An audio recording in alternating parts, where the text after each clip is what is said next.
నమస్కారం అండి. అరే విహింకులవారా, రండి కూర్చోండి. మీకు నా మీద కోపం ఉంటే చెప్పుతో కొట్టండి, అంతేగాని ఇలా హాస్యం అడగండి. ఇందులో హాస్యమే ఉంది, కూర్చోమన్నాను. నేను మీ ముందు ఏనాడైనా కూర్చున్నానండి?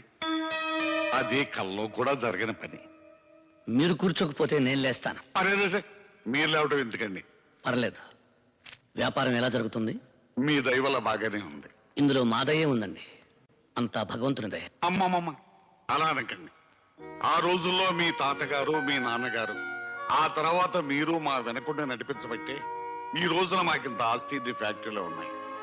ఇవాళ మా కుటుంబం ఇంత పచ్చగా ఉంది అంటే మీరు పెట్టిన భిక్ష కదండి. ఫ్లైట్ 8 గంటలకి 9:30 సార్. బోర్డింగ్ బస్ తీసుకున్నారా? సురేష్ వెళ్ళాడు సార్. ఢిల్లీలో మీరు దిగ్గానే మిమ్మల్ని రిసీవ్ చేసుకోవడానికి కిషోర్ వస్తాడు సార్. గుడ్. నమస్కారం అండి. ఏం కావాలి? మా అబ్బాయి ఇంజనీరింగ్ సీట్. సెక్రటరీ, ఆ వివరాలన్నీ నోట్ చేసుకుని ఎడ్యుకేషన్ మినిస్టర్ గారితో చెప్పి ఆ పని అయ్యేలా చూడండి. Sir 18 sorry, out of station చెప్పారు కదా, ఆ టైం ఏంది వస్తా. నమస్తే సార్. Thank you sir. మీ దయ వల్ల నాకు ప్రమోషన్ వచ్చింది. Very good. మా అమ్మాయి పెళ్లికి సెక్రటరీ, వీరికి 20,000. సార్ నా జాబ్ విషయం. ఈ పని ఎలా చూడు. Thank you sir. Good morning daddy. Good morning baby.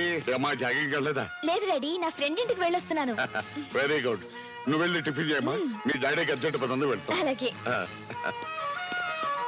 ఈ ఊరు పక్కనే ఫ్యాక్టరీ కట్టడానికి స్థలం ఉందంటే చూడడానికి వచ్చాను.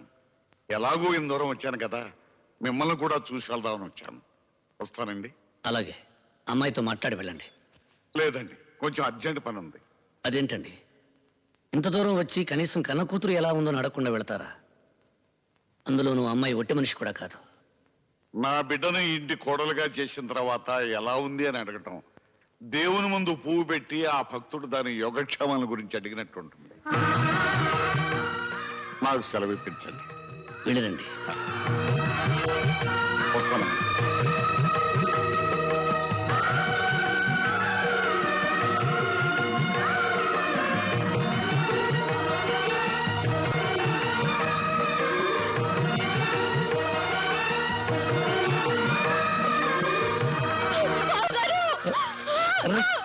ఏమిటమ్మా ఇది?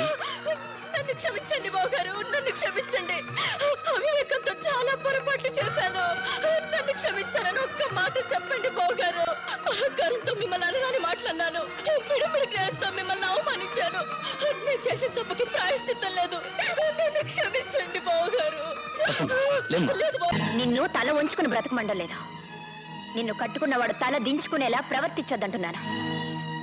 నువ్వు వాడిని కొట్టావు, వాడిని తిరుగు కొట్టుంటే నీ పరువేమయ్యేది, ఈ కుటుంబ ప్రతిష్ట ఏమయ్యేది.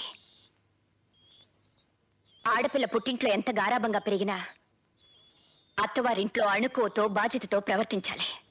అది తనకి అందం, ఆ కుటుంబానికి గౌరవం. గుర్తుంచు.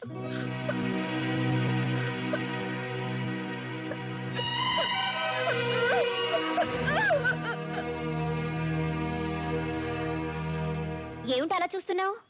మీ ఆవిడ ఏడుస్తూ వెళ్ళిందనా? వంట రాదని ఇంకా ఎన్నాళ్ళు తప్పించుకుంటావు? త్వరగా నేర్చుకొని కాస్త గట్టిగా కసిరాను. ఏ మీ ఆవిడ నేనేం అనకూడదా? ఆ హక్కు నీకు తప్ప ఇంకెవరికి వదినా?